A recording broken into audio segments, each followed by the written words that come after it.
এগুলো কি বলো তো,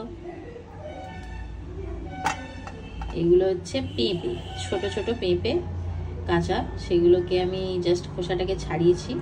এটা দিয়েই চাটনিও বানাবো আর মাটনেও এটা একটু দেবো। আর এখানে গন্ধরাজ লেবুও কেটে রেখেছি চাটনিতে দেওয়ার জন্য, ছোট্ট ছোট্ট, কি সুন্দর সাইজের দেখো। তো টক দই আর এখানে এটা পেঁপে গ্রেট করা, এটা দিয়েই মাটনটাকে ম্যারিনেট করে রাখবো। ওই আধ ঘন্টা মতন ম্যারিনেট করে আমি রাখি, তার বেশি রাখি না। তারপরে তো এবারে কষাতে হবে শুধু।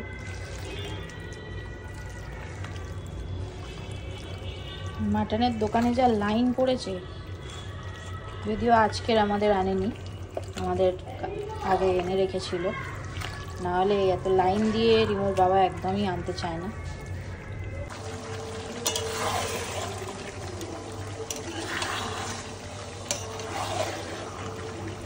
এই মাটনের এই এক জ্বালা, এত এত কষাতে হয়,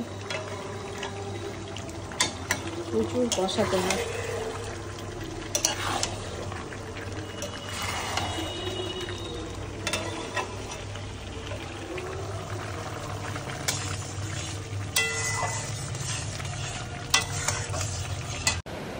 আমার 5 লিটারের প্রেসার কুকারটা অনেক দিন ধরেই খারাপ হয়ে গেছিলো, তাই ছোট প্রেসার কুকারে বারবার 2-3 বার করে দিতে হতো। তো রিমোর বাবাকে বলেছিলাম, তাই ও একটা প্রেসার কুকার নিয়ে এসছে। আজকের এই প্রেসার কুকারেই প্রথম হবে মাটন।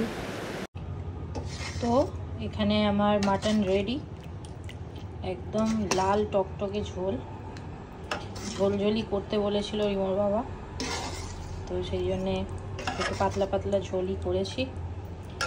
আর এখানে হচ্ছে চাটনিটা, যেটা পেঁপে দিয়ে করেছি, পেঁপের চাটনি।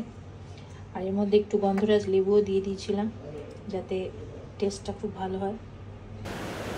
তারপর দুজনে বসে পড়েছিলাম খেতে। রিমো এখন খাবে না, আর মিমো ঠাম্মির সঙ্গে ঠাকুর দেখতে গেছে পিপিদের সঙ্গে, তো দুজনে তাই খেতে বসেছি। প্রচণ্ড গরম ছিল, তাই ওকে যখন বললাম বলো কেমন হয়েছে, তখন বলছে আরে আগে তো খাই তারপরে না বলবো। যদিও তারপরে বলেছিল খুব ভালো হয়েছে। আর কি জানো তো, তরকারির কালার দেখে কিছুটা হলেও বোঝা যায় যে তরকারিটা কেমন হতে পারে। কালার দেখে মনেই হচ্ছিল যে খুব ভালো হয়েছে। তারপরে যদিও স্যার বললেন খুব ভালো হয়েছে।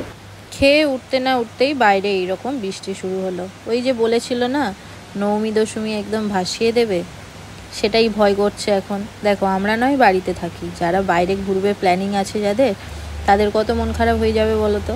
কী আর করা যাবে, তারা যদিও অনেকটা সময় দিয়েছে, তারা হয়তো আগে ঘুরে নিয়েছে। আর আমি এখন এই বৃষ্টিটা ঘরের মধ্যে বসে বসে এনজয় করছি। তোমরা যারা প্ল্যানিং করেছিলে বেরোবে, তারা নিশ্চয়ই খুব মন খারাপ করে বসে আছো। মন খারাপ করে লাভ নেই, বৃষ্টিটাকেই এনজয় করো, আর কি করবে। চলো এই ব্লগটা এখানেই এন্ড করি, পরের ব্লগে দেখা হচ্ছে, টাটা।